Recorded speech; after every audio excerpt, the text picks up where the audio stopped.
This evening, John Lennon arrived at the emergency room, already lifeless upon his arrival. Those who followed the heart-wrenching events of his murder in 1980 understand that Yoko Ono, his wife, was a crucial witness to the unfolding tragedy. For over 40 years, Yoko chose to keep the details of that night buried deep within her, shielding herself from the torment of reliving those moments. The weight of her grief was heavy, and she believed that silence was her only refuge. However, as time has softened the edges of her sorrow, she has found the strength to share her experience. Today, Yoko opens up about that fateful evening, detailing the chaos and fear that enveloped her as she witnessed the unthinkable. Alongside this, she reveals lesser-known stories about John, painting a more intimate portrait of the man behind the legend. Her reflections not only honor his memory, but also provide insight into their life together, a life filled with creativity, love, and profound connection. On December 8, 1980, Yoko Ono and John Lennon returned to their residence at the Dakota apartment building in Manhattan, New York. This evening was meant to be just another night for the couple, but it turned tragic. As they approached the entrance, they were ambushed by Mark David Chapman, a man who had been waiting for them. In a shocking turn of events, Chapman shot Lennon multiple times. The sound of gunfire shattered the calm of the evening, leaving Yoko in a state of disbelief and horror. Lennon, a beloved musician and former member of the Beatles, was struck by bullets that would ultimately take his life.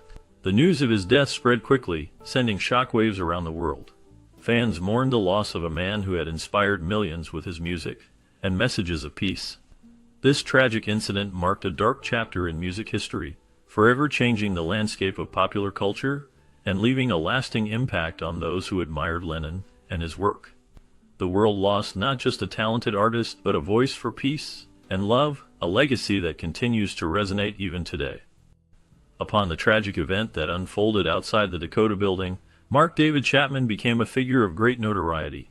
He had been lurking around the area for much of the day, waiting for the moment that would change history. When the police arrived, they quickly identified and arrested him without incident. Officers Peter Cullen and Steve Spiro were the first on the scene and took Chapman into custody. He was found standing calmly near the entrance, clutching a copy of J.D. Salinger's The Catcher in the Rye. This book was not just a random possession. It later emerged that Chapman claimed it represented his statement and motivation for the assassination of John Lennon. His actions shocked the world, and the calm demeanor he displayed during his arrest contrasted sharply with the chaos of the moment. The implications of this event rippled through music history and culture, marking a dark chapter in the legacy of one of the most beloved artists of all time. The aftermath of this incident would lead to discussions about mental health, celebrity culture, and the impact of literature on violent actions. The investigation into Chapman's motives revealed a complex psychological profile that provoked widespread debate and concern. Despite his grievous injuries, Lennon managed to struggle up 5 steps before collapsing. His condition was dire, and he was covered in his own blood, initially unrecognizable to the arriving officers. The scene was chaotic, with the sounds of sirens piercing through the night air. Bystanders stood frozen in shock, some covering their mouths in disbelief at the sight of the legendary musician in such a tragic state. The officers rushed to his side, trying to assess the situation and provide immediate assistance. Lennon lay on the ground, his breathing shallow and labored. The once vibrant figure, known for his music and activism, now appeared fragile and vulnerable. The world outside continued, unaware of the critical moment unfolding.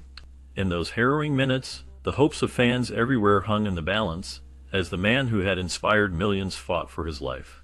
The gravity of the situation was palpable, and the air was thick with tension as paramedics arrived, ready to intervene in a desperate attempt to save him.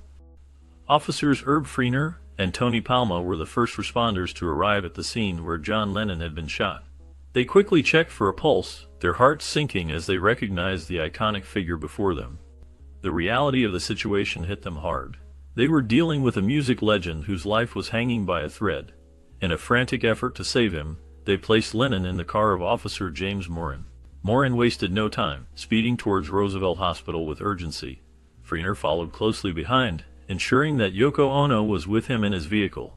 The atmosphere was tense, filled with desperation and hope as they raced against time. Every second mattered, and the officers were determined to do everything possible to help. The weight of the moment was profound, as they understood the significance of their actions. They were not just responding to an emergency, they were part of a critical moment in history, trying to save a man whose music had touched millions. The urgency of the situation intensified as they navigated through the streets, the sirens echoing in the night, a haunting reminder of the fragility of life. The first responders were focused, knowing that they had to act swiftly and decisively to give Lennon a fighting chance. Their commitment to duty was unwavering, even in the face of such a tragic event. The bond between them, Yoko, and the gravity of the situation only deepened as they approached the hospital, hoping for a miracle. In the chaotic moments following the tragic shooting of John Lennon, Dr. Stefan Lynn and his emergency team at Roosevelt Hospital worked tirelessly to save the music legend's life. Despite their frantic efforts and the urgency of the situation, the severity of Lennon's injuries proved too great. He was pronounced dead at 11:07 p.m., a moment that marked a profound loss not only for his family and friends but for fans all around the globe. The news of his death spread rapidly, sending shockwaves through communities and igniting a wave of grief that transcended borders.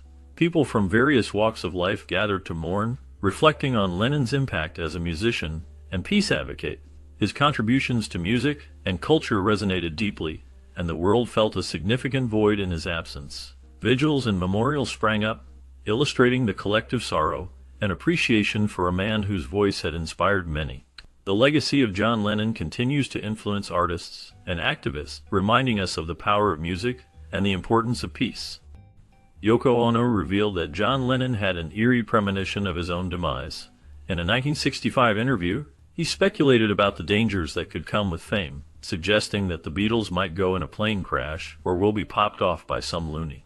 This unsettling foresight seemed to linger in his mind as he navigated the complexities of being a global icon. His words foreshadowed a tragic reality that would unfold years later. On the other hand, Mark David Chapman, the man who would ultimately take Lennon's life, was driven by a disturbing mix of motivations. His actions were fueled by a twisted sense of religious zealotry and a desire for notoriety. Chapman was particularly incensed by Lennon's 1966 remark that the Beatles were more popular than Jesus. This statement resonated deeply with him, leading to feelings of anger and betrayal. In his mind, Lennon had become a symbol of everything he opposed. The combination of Lennon's premonitions and Chapman's motivations paints a haunting picture of fate and fanaticism, intertwining the lives of two men in a tragic narrative that would leave an indelible mark on music history. Several witnesses were present during the tragic shooting of John Lennon, each offering their own vivid accounts of that fateful night. Cab driver Richard Peterson was one of the first on the scene. He described the surreal experience of hearing gunshots and seeing chaos unfold. His instinct to help kicked in as he rushed to the Dakota building, where Lennon had been shot. Another witness, a woman named Na, also shared her memories of the event, expressing the shock and disbelief that engulfed her as she realized what was happening. Jay Hastings, the front desk clerk at the Dakota, became an integral part of the narrative. He vividly recalled the moment Lennon collapsed, painting a picture of the frantic atmosphere that surrounded him. Hastings described the confusion and urgency as people rushed to assist Lennon, who lay injured. The sounds of sirens soon filled the air, adding to the chaos of the moment. The combination of fear and desperation was palpable as witnesses tried to make sense of the situation unfolding before their eyes. The immediate aftermath of the shooting left a lasting impression on all who were present, marking a tragic chapter in music history. Despite the emergency team's swift response, the severity of John Lennon's injuries proved too great. He was pronounced dead at 11:07 p.m., leaving a profound impact on those who loved him. Following this tragic event, Yoko Ono found herself engulfed in deep sorrow and chaos. The weight of her grief was immense, and she struggled to find meaning in a world that felt suddenly empty without John. In the midst of her heartache, she sought solace and strength from their son, Sean. He became a beacon of hope for her, guiding her through the darkness of loss. Yoko's journey through grief was marked by moments of despair, yet she clung to the love they shared and the family they built together. Each day was a challenge, but the bond with Sean provided her with a sense of purpose and a way to navigate the overwhelming pain. As she faced the world without John, Yoko learned to channel her emotions, transforming her grief into a tribute to his legacy. Ono found companionship with Sam Havatoy, who worked in an antique shop. Their relationship lasted for 2 decades, from 1980 to 2000. During this time, they shared a deep bond that provided Ono with support and companionship after Lennon's passing. This connection was significant for Ono as she navigated her life without Lennon, who was a prominent figure in music and culture. In discussing Lennon, Ono revealed that he had bisexual tendencies. She shared that Lennon had a desire to engage in sexual relationships with men, but he never acted on these feelings. His inhibitions and the societal norms of his time likely played a role in this restraint. Lennon's bisexuality adds another layer to his complex personality, showcasing the struggles he faced between personal desires and public persona. This aspect of his life remains a poignant reminder of the challenges many face in expressing their true selves. The relationship between Ono and Havatoy highlights the importance of companionship and understanding in the aftermath of loss. Amid discussions about John Lennon, Yoko Ono addressed the persistent rumors regarding Lennon's relationship with Beatles manager Brian Epstein. Ono clarified that there was no sexual involvement between Lennon and Epstein or with any other man. This clarification was crucial in dispelling misconceptions that lingered in the public eye. Ono and Lennon often engaged in deep conversations about human sexuality, exploring the idea that everyone possesses an inherent bisexuality. They believe that societal pressures play a significant role in suppressing these feelings, leading people to conform to rigid norms about sexuality. This conversation highlighted the complexities of human attraction and the impact of societal expectations on personal identity. Lennon and Ono's reflections on these topics were not just personal, but also resonated with broader societal issues, encouraging a more open dialogue about sexuality and acceptance in a world often constrained by traditional views. Their insights invited listeners to reconsider their understanding of love and attraction, promoting a more inclusive perspective on human relationships. Lennon's drug use, particularly his addiction to cocaine, significantly affected the dynamics within the Beatles. As the band evolved, so did their personal lives, and for Lennon, this included a growing reliance on drugs. His cocaine addiction became a source of tension, impacting his relationships with fellow band members. The pressures of fame, combined with personal struggles, led Lennon to seek solace in substances. This behavior created an environment of distrust and frustration among the group. George Harrison and Paul McCartney often found it challenging to cope with Lennon's erratic behavior, which was influenced by his drug use. The creative process that once united them became strained as disagreements emerged. These conflicts were exacerbated by Lennon's increasing detachment from the band's original vision. As his addiction deepened, it contributed to a sense of disillusionment within the Beatles, ultimately leading to their breakup. The legacy of their music was forever altered by these personal battles, showcasing how addiction can impact not only individuals but also the groups and communities around them. In 1967, John Lennon met Yoko Ono, and their connection was immediate and profound. They found a bond that was deeply rooted in mutual admiration and creativity. Both were artists in their own right, and they shared a vision for a better world. Their relationship blossomed amidst the vibrant culture of the 1960s, a time of great change and artistic exploration. Yoko Ono has often been portrayed in a negative light, with many believing she played a role in the Beatles' undoing. However, she has shared insights about their early life together to dispel these rumors. She emphasized that their relationship was based on love, shared ideals, and a commitment to peace. Together, they engaged in various artistic projects, including experimental films and musical collaborations. Their partnership became a platform for activism, advocating for peace and social justice. As they navigated the complexities of fame and creativity, Yoko and John created a unique space for themselves, blending their artistic visions and personal lives. Their journey was marked by a deep emotional connection that transcended the challenges they faced. This bond not only influenced their work, but also left a lasting impact on the world.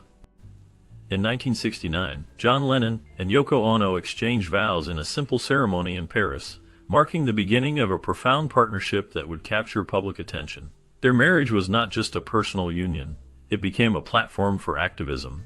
Together, they organized bed-ins for peace, using these events to promote their message against war, particularly during the Vietnam War era. These bed-ins were unique demonstrations where they stayed in bed for days, inviting the media to witness their commitment to peace and love. Throughout their time together, Lennon was vocal about his feelings for Ono, often expressing how their relationship transcended traditional boundaries. He emphasized their constant togetherness, showcasing the depth of their bond and the influence they had on each other's work and lives. This public declaration of love and shared ideals became a significant part of their legacy, illustrating how personal relationships can intertwine with broader social movements. Their love story remains a testament to the power of connection and the pursuit of peace. Before Ono, Lennon was married to Cynthia Powell, who was his first wife. They married in 1962 and had a son named Julian. Their marriage was marked by the pressures of Lennon's rising fame with the Beatles. Unfortunately, it became strained over time. In 1968, Cynthia discovered Lennon with Yoko Ono, which led to the end of their marriage. Lennon admitted to being abusive towards Cynthia during their relationship. This abuse was not limited to just verbal arguments. It also included emotional manipulation. He often struggled with his own insecurities and fame, which affected how he treated those closest to him. After his relationship with Cynthia ended, he continued some of these abusive patterns with Ono. Although Lennon and Ono had a deep connection, the shadows of his past behaviors lingered.